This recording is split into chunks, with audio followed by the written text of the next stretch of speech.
Assalamualaikum warahmatullahi wabarakatuh.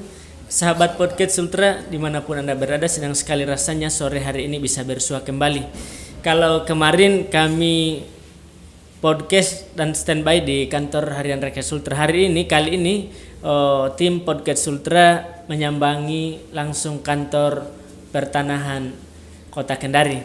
Nah, tentu kawan-kawan semua podcast Sultra dimanapun Anda berada, memang kalau bicara ini soal pertanahan, hampir tiap hari ini ada sengketa, bahkan sangat seksi isunya kemarin sampai nasional soal mafia tanah.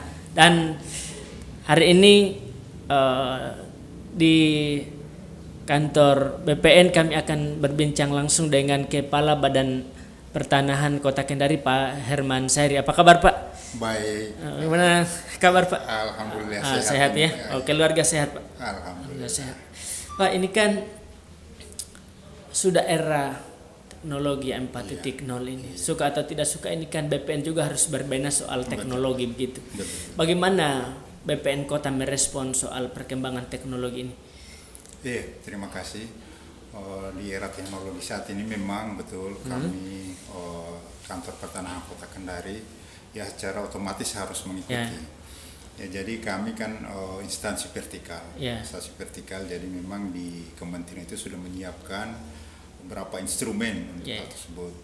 Jadi masyarakat sebenarnya bisa untuk mengetahui layanan-layanan di kantor pertanahan bisa melihat di aplikasi Sentuh Tanahku. Oh, Sentuh Tanahku ya. Sentuh Tanahku. Kemudian untuk permohonan juga sudah bisa diakses melalui Loketku. Itu memang sekarang kami lagi berusaha untuk mensosialisasikan semua itu. Jadi sekarang apapun yang mau diurus di BPN ini sudah ada yang tersedia di website tadi. Website apa lagi, Pak? Sentuh Tanahku. Oh, Sentuh Tanahku ya. Iya, kalau Sentuh Tanahku, Loket, kalau ingin bermohon ada namanya Loketku. Loketku daftar bisa. Jadi kapan misalnya hari ini saya bermohon begitu? Iya. Kira-kira kapan prosesnya ini berlangsung? Ya, di aplikasi Loketku itu umpama saat ini kita melakukan permohonan melalui aplikasi tersebut, nanti buat perjanjian. Kapan Bapak umpama pemohon ingin datang ke kantor pertanahan supaya nanti di kantor pertanahan sudah disiapkan umpama besok hari Kamis. Jadi nanti jam sekian sudah ditentukan jam sekian sudah langsung ketemu dengan Loket. Nah, ini di online ini Pak, kira-kira misalnya saya mau mengurus tanah, misalnya seperti sertifikatan tanah, bagaimana prosedurnya? Apakah di Loketku sudah tersedia, misalnya kita mau mendaftar atau bagaimana? Sudah tersedia. Jadi tinggal pilihan menu-menunya yang akan di. Kan kadang juga pemohon itu tidak tahu apa mau diapakan ini. Nah, jadi memang sudah disiapkan juga. Jadi tinggal masukkan saya punya akte jual beli tinggal masuk akte jual beli. Jadi nanti sini yang tafsirkan. Tafsir kira-kira pemohon ini maunya seperti ini. Jadi ini makin mudah sekarang mengurus di BPN, Pak. Jadi tidak perlu datang, cukup mendaftar secara online sudah bisa diproses di pertanahan dan juga bisa langsung datang. Sekitar berapa hari itu, Pak? Kalau misalnya saya mendaftar hari ini, kira-kira berapa hari diproses? Jadi kalau sudah bermohon kan ada jadwal kesininya. Jadwal kesininya. Jadi kami tinggal menentukan 20 per hari 20 pemohon yang datang. Jadi nanti pemohon itu di aplikasi dia lihat di hari besok minggu besok itu minggu depan itu hari-hari apa yang kosong yang tidak ada pemohon lainnya supaya tidak tabrakan nanti di sini. Jadi pemohon diberi kesempatan untuk menentukan hari sendiri. Iya. Kalau soal digital ini di Loketku, Pak, kalau pelayanan secara manual kan secara otomatis Senin sampai Jumat. Kalau di online juga ini bagaimana? Apakah misalnya bisa dulu mendaftar biar di hari libur tetap bisa daftar nanti? Bisa ini saja. Kan yang menentukan itu nanti jadwal pertemuannya. Ini salah satu kemudahan. Jadi bapak ini atau ibu yang mau mengurus di BPN silakan. Karena sekarang sudah era digital, sudah bisa memanfaatkan teknologi ini, semakin memudahkan kita ya. Pak, kalau ini sudah sosialisasi berarti atau lagi masih? Ini lagi masa sosialisasi dari kementerian juga mensosialisasikan, kami juga lagi berusaha mensosialisasikan. Ya mudah-mudahan dengan media podcast ini bisa terus sosialisasikan. Sangat membantu ini, Pak. Ini harus segera masyarakat harus. Misalnya kalau sudah sosialisasi sudah masif, saya kira masyarakat harus menggunakan fitur-fitur ini, sudah tersedia tinggal dimanfaatkan secara baik ini. Pak, ini kalau bicara soal pertanian ini tahun 2021 apa saja ini yang sudah dilaksanakan oleh BPN, terutama soal persertifikatan. Kalau saya lihat kemarin justru Pak Jokowi sempat ada di sini membagi sertifikat begitu. Ya. Iya. Di tahun 2021 ini kami ditargetkan pensertifikat itu sebanyak 3.750 Ya. total. 3.750 ya total. Ya, untuk penyerahan secara simbolis sudah dilaksanakan sekitar awal-awal bulan ini kemarin oleh Pak Menteri.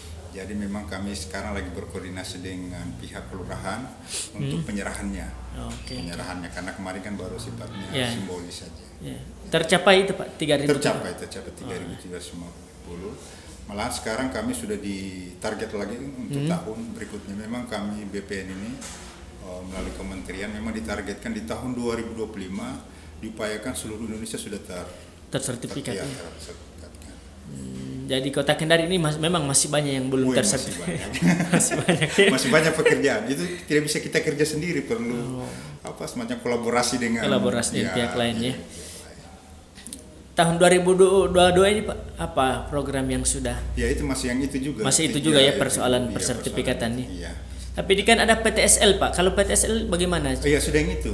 Oh sudah itu ya. Sudah itu juga. Termasuk Prona berarti di situ. Jadi kan dulu namanya Prona. Kalau Prona itu jadi sedikit menyampaikan ada perbedaan antara PTSL dengan Prona.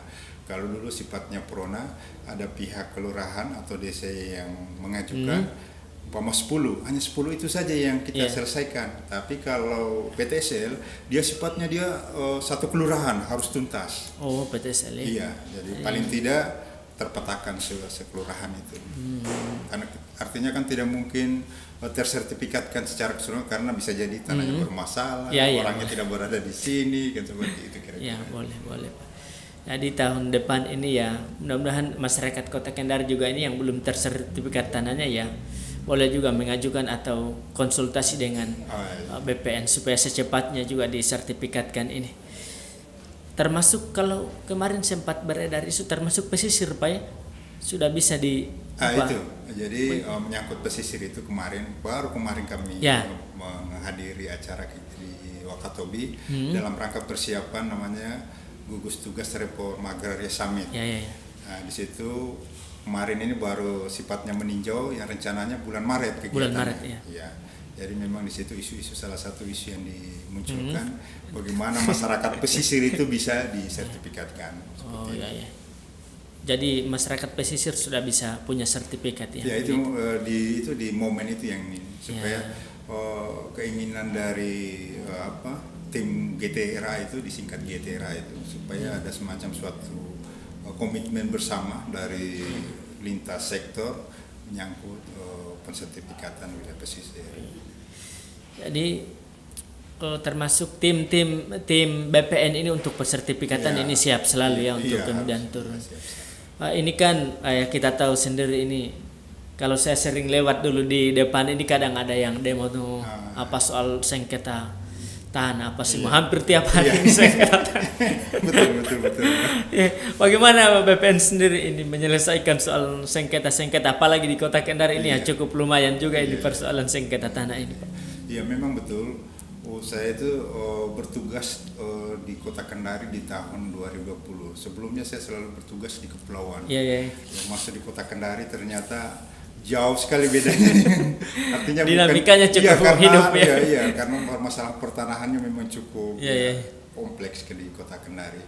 Ya, usaha-usaha yang kami lakukan ya salah satunya seperti ruangan ini kami siapkan untuk konsultasi, kemudian permasalahan di ini masalah plotting bidang-bidang tanah kan banyak masyarakat yang punya sertifikat di peta pendaftaran kami belum terpetakan. Ini karena diakibatkan karena memang kami juga tidak bisa menyalahkan yang dulu-dulu. Ya sebenarnya melalui momen ini sebenarnya kami harapkan juga sebenarnya masyarakat bisa melakukan plotting supaya tanahnya bisa terjaga. Kalau sudah terplotting ya kami bisa jamin bahwa tidak mungkin lagi ada yang akan mensertifikatkan tanahnya. Seperti itu. Tapi kan ini di Kota Kendari misalnya ada hutan kawasan produksi misalnya, tapi itu kan sudah dirambah oleh masyarakat begitu. Ada peluang begitu untuk persertifikatan di masa yang akan datang atau memang tidak boleh seharusnya tidak boleh kalau hutan kawasan produksi yang begitu. Ya itu ini perlu kami sampaikan bahwa memang BPN itu dalam rangka proses legalisasi atau sertifikatan itu kewenangannya ada di namanya areal penggunaan lain APL. Iya, APL. Jadi di luar hutan. Iya, iya. Nah, sedangkan yang dimaksud tadi kawasan hutan produksi. Iya, umpama kawasan yang kawasan hutan ini berdasarkan rencana tata ruang. Hal itu dibolehkan karena memang BPN itu hanya berbicara tanahnya bukan penggunaannya. Itu kalau bicara penggunaannya sudah lain lagi. Jadi bukan kewenangan lagi BPN sudah berada di pemerintah daerah. Tapi kalau memang tanahnya berada di kawasan hutan yang diklaim oleh pihak kehutanan bahwa itu merupakan wilayah kehutanan dia, itu memang tidak bisa masuk di situ karena tidak ada kewenangan. Itu salah kalau kita masuk. Iya, boleh, siap. Jadi teman-teman kalau misalnya hutan kawasan produksi ya seharusnya ya berhubungan juga dengan pihak-pihak lainnya supaya tapi kalau mau diajukan penurunan status kan ada juga jalannya Ada juga. Jadi artinya kan masyarakat bisa datang juga ke kantor pertanahan mengecek apakah tanahnya masuk di kawasan hutan atau memang di area penggunaan lain supaya supaya tidak bermasalah nanti. Iya, oke, siap. Ini kan Pak tidak lama lagi tahun 2022. Apa harapannya Bapak ini soal di tahun 2022 mendatang ini, Pak? Ya kami pertama paling tidak permasalahan pertanahan ini bisa diminimalkan. Kalau untuk mau habis barangkali agak susah untuk itu. Kemudian yang kedua kami juga mengharapkan barangkali masyarakat bisa lebih banyak apabila ada permasalahan mengkonsultasikan kantor pertanahan. Kemudian bila mengurus tanahnya jangan menggunakan calo, datang loket. Makanya ke loket. Makanya kami juga sudah membatasi di kantor pertanahan itu, maka kami sudah memagar itu. Supaya masyarakat tidak usah lagi ke belakang mencari siapa, loket kami sudah siapkan supaya langsung ke loket. Ini poin penting ini bahwa masyarakat ini kalau mau mengurus ya silakan datang langsung. Tidak perlu pakai perpanjangan tangan apalagi calo begitu ya. Betul. Jadi ini sudah luar biasa, ini kemudahan sudah. Keamanan juga sudah diberikan, ya tinggal masyarakat memanfaatkan semuanya ini yang sudah diberikan fasilitas oleh Kepala BPN ya.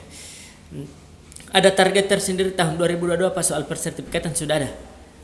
Kalau 2021 kan 3.000 sekian. Kalau untuk tahun ini sebenarnya sudah ada target sekitar 3.800. 3.800. Sama. Ya bedanya saja karena di tahun 2021 ini kan di kegiatan pertanahan itu ada dua macam, kegiatan pemetaan, pengukuran dan kegiatan pensertifikatan. Jadi memang dua hal sebenarnya. Di tahun 2022 nanti itu kebanyakan hanya proses persertifikatan karena asumsinya bahwa di tahun 2021 ke bawah itu sudah dilakukan kegiatan pengukuran yang tidak ditindaklanjuti dengan proses sertifikat. Di tahun 2022 itu memang kami ada kerja berat untuk menuntaskan hal tersebut. Mudah-mudahan dimudahkan ini Pak. Terima kasih juga. Saya kira perbincangan kita di sore ini cukup menarik karena ini apalagi ini wilayah ibu kota provinsi tentu dengan berbagai banyak dinamika, apalagi soal tanah ini. Ini di Kota Kendari ini biar satu area justru jadi sengketa lahan. Mudah-mudahan ke depan ini Kepala BPN dan tim makin dikuatkan untuk menyelesaikan semuanya ini Pak BPN ya. Ya, saya kira Kepala BPN perbincangan kita untuk sore hari ini kami cukupkan sampai di sini. Nanti di lain kesempatan kami juga akan kalau ada Kepala BPN mau wawancara lagi ya kami siap lagi untuk ke sini ya. Kami siap selalu untuk Kepala BPN untuk live ya. Jadi sahabat podcast Sultra dimanapun Anda berada, saya kira sore ini kami cukupkan perbincangan kami. Di lain kesempatan kami akan kembali bertemu dengan sahabat podcast Sultra. Jadi demikian, bila taufiq wal hidayah. Wassalamualaikum warahmatullahi wabarakatuh. Waalaikumsalam.